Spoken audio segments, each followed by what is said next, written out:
Jim, the TCU went 3 of 5 from deep in the first 5 minutes of the game, and then they didn't make another three-point shot. Did you adjust how you were playing them from deep? No, we just got lucky.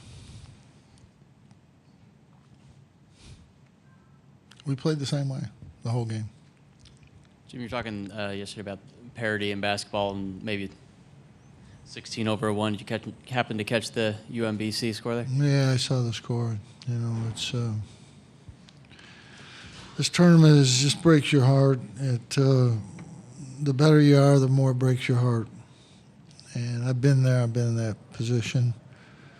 I was looking today through some recount of all the upsets, and I don't know, they didn't have us in there. I was really happy, but you know, all the great teams that get beat, you know, I mean, it's a heartbreaking tournament. It's what it is. It's the only way to describe it. Our league was really hard this year. Virginia could have been 18-0. They had several chances to win that one game they lost. So, you know, it's unfortunate, but everything revolves around what you do in this tournament when you're good. When you're not so good, it's good just to get in it.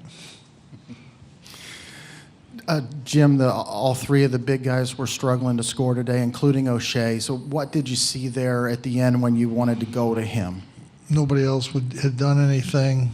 We thought he had a good matchup there, and he had gotten shots.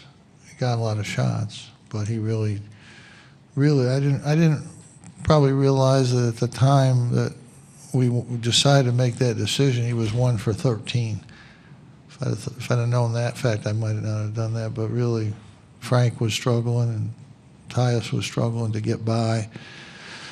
You know, our best player, Marek, was out of the game, so, I mean, we had to make an adjustment. You know, Marek was unbelievable tonight. I mean, the only reason we were in the game is the way he played early. He made some really hard shots, probably 2 or 3 really hard shots, and the 3 at the shot clock buzzer, you know, I mean, he was unbelievable today. I mean, you can't play better than that as a freshman. But, you know, we go with O'Shea a lot late in the games because we think he can get to the foul line, and I thought he would have gotten to the foul line on all 3 of those plays, but that didn't happen. But he's just the guy we usually try to go to late in those situations. Nathan McHugh, Titan Sports. Coach, what does it say about the resiliency of your team that you were able to overcome your best player in the game fouling out with several minutes left? Well, yeah, I just made the decision to go with him. You know, I think he got his 4th with 12, 13, I don't know what it was. He lasted 5 or 6 minutes. I thought if we'd taken him out early, he's smart.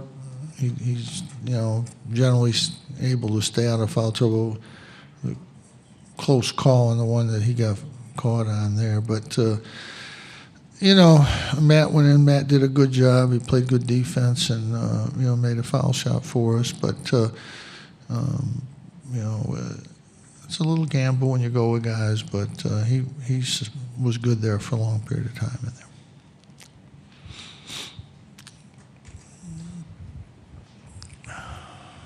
This was just a defensive game. I mean, our defense we didn't give them good looks from the three-point line, and then at the very end of the game, when you're trying to shoot a 3, it's really hard to make one when you haven't made any during the game. So it was a great effort. Our defense was fabulous. We just held 2 teams that averaged 80s, well in the 80s, to 56 and 52.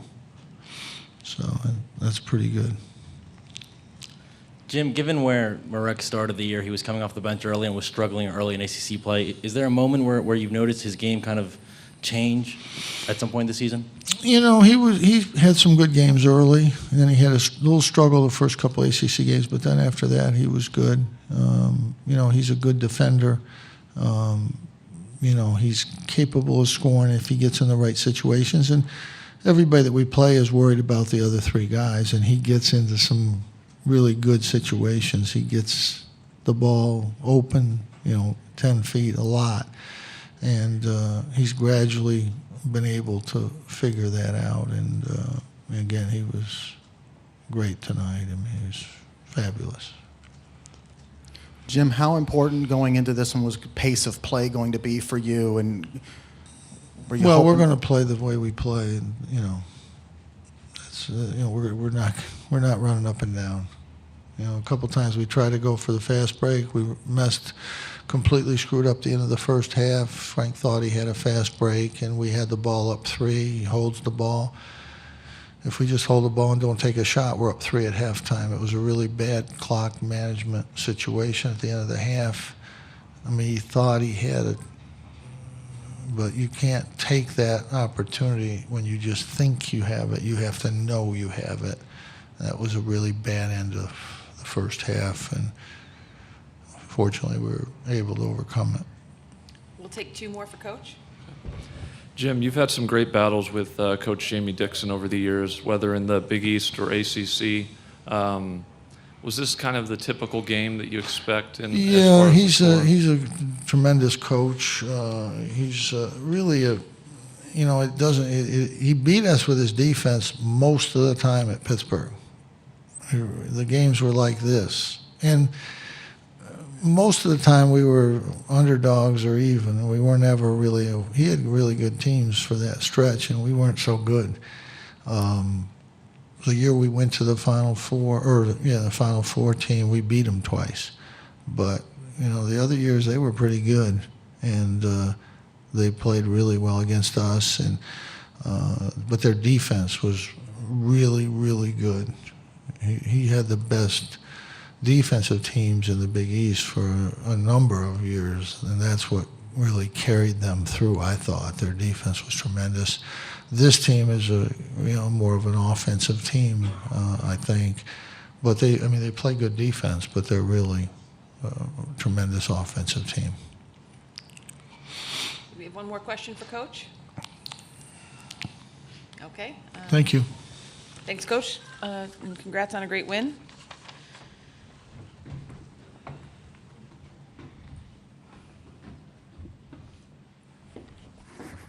Ryan?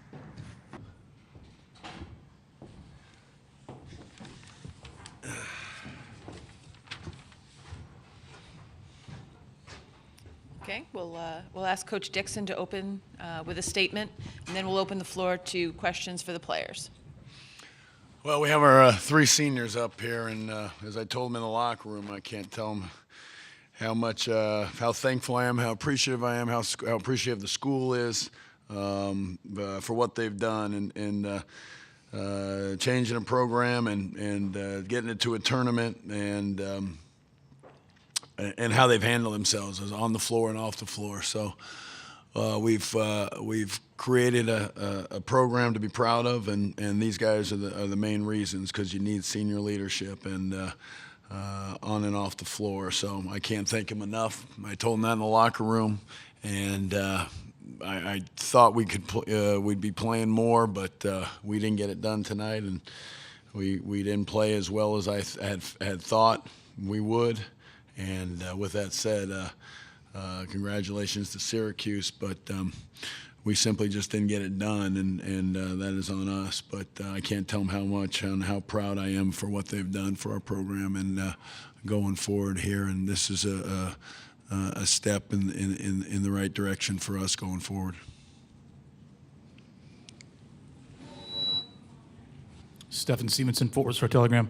Coach, is anything you put your We're going to open the floor to questions for the players first. Okay. Kenrich, how tough is this? I know you don't ever want to lose a game, but the excitement that you guys had going into this tournament, expecting to win some games, how tough is it? Yeah, I mean, it's tough because we just didn't want to be content with getting in the tournament. We wanted to make a run, win some games, and but we came up short, and it's tough, and it's gonna be tough for a while for me and the rest of the seniors. So, Vlad, You came on strong in the second half. What was changing? Did you guys change up the game plan a little bit, or just how did that happen? I just didn't want my career to be over, so I was trying to help the team to win. Any more questions for the players, please?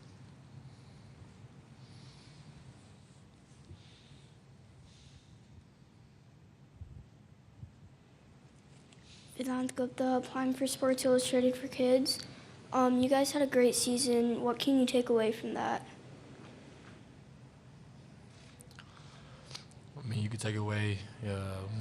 We kind of made history this year, getting in the tournament for the first time in 20 years. So, I learned a lot on and off the court. Learned a lot from my teammates, from the coaches, from Coach Dixon, and so yeah.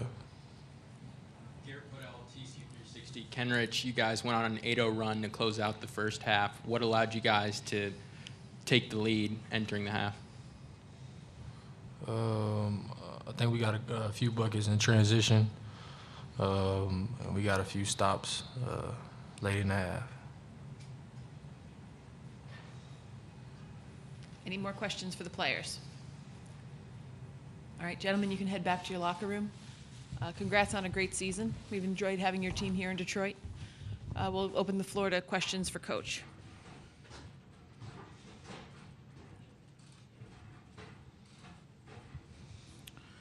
Jamie, the shooting struggles from outside the last 3 or 4 games. Anything you can put your finger on? Good defensive teams. I think that's part of it. I mean, if you look at the teams we played, I think slower tempo teams. You weren't going to shoot, probably not going to shoot 50% against them. What they do, you got to get second shots, you got to get putbacks. I think that's one thing that really hurt us. And you got to keep your turnovers low. So the field goal percentage, obviously 34 in the second half is going to get you in trouble. But there was the other things too. I mean, free throws shoot them at a higher rate, 64%. Obviously, putback, second shots. As I said, we had to out-rebound them. We weren't gonna. You're probably not going to shoot as higher percentage, but you've got to do the other things, and we didn't do those things.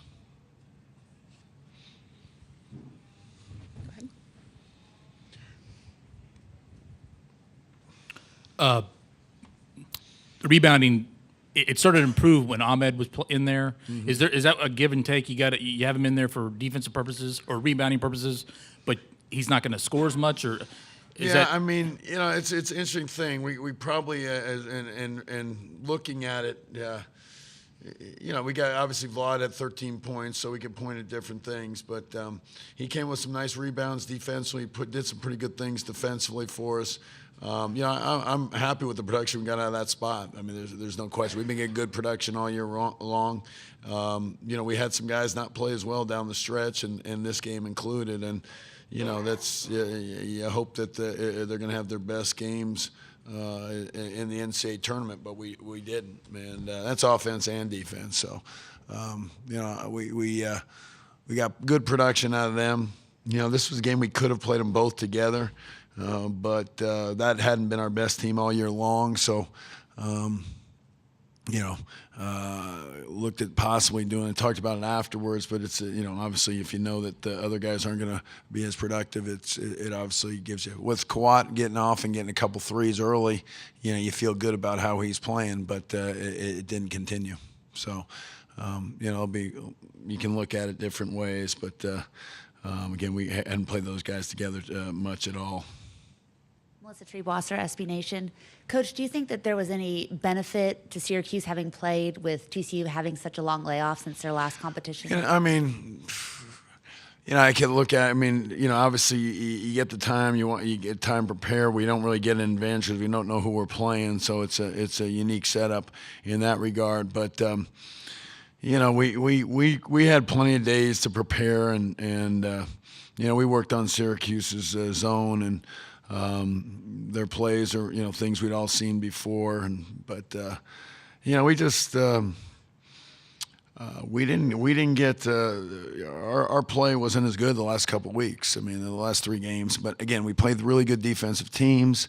They slowed the tempo down, and I guess we're going to have to get used to playing against that type of style in certain situations, or at least winning against that type of style, and we didn't. And so that's disappointing. They did it differently, being in the 2-3 zone, but they're obviously very patient on offense, and they want low-scoring games. So it affected our offense to some degree, but we've seen that before. We'll take 2 more questions. So again, you guys have had a great season. What's the most positive thing you can take away from this season?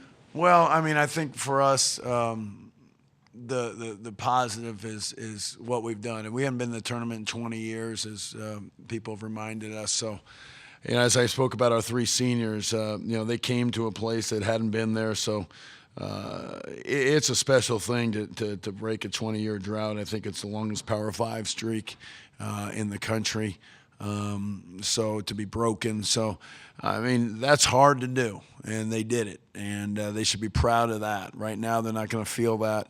They're going to be it's solely disappointment in the loss. But the season gave us we created a lot of fans, a lot of interest in Fort Worth, and I think we created a great future going forward here of how to handle things on and off the floor, and how to put together a great program and high character kids. Jason Gerline, Titan Sports, and you talked about building off of that. Do you use this loss as a something to build upon, and going into next season to work harder and capitalize on the mistakes that you may have made in this game? Yeah, and I think maybe the last couple games, because we were on a nice run. We won the last 4, but we didn't do as good a job down the stretch. And offensively, we had some struggles, which obviously hasn't been an issue with us all year long. We've been as good as there is offensively. Defense got better down the stretch, a lot better, and even we saw it tonight with holding them to 36% from the field. But at the end of the day, you've got to find ways to make plays down the stretch. We had our opportunities and we didn't. So it doesn't feel like it right now, but we'll look back at some point and say this is a dramatic we don't use the word rebuild, but again, it's a dramatic step in the right direction for us going forward. We've got a great group coming back, a lot of guys with a lot of experience now. I guess, as I told them, this must be part of the process, playing in an NCAA tournament and not playing to your level. I mean, simply put, we didn't play to our level. And that's hopefully prepares us going forward for next year. I know we worked hard, but almost too excited, almost too much emotion in warm-ups and all day long. So maybe that caught up with us. All right, Coach, thank you. Okay, thank you very much. The TCU locker room is still open.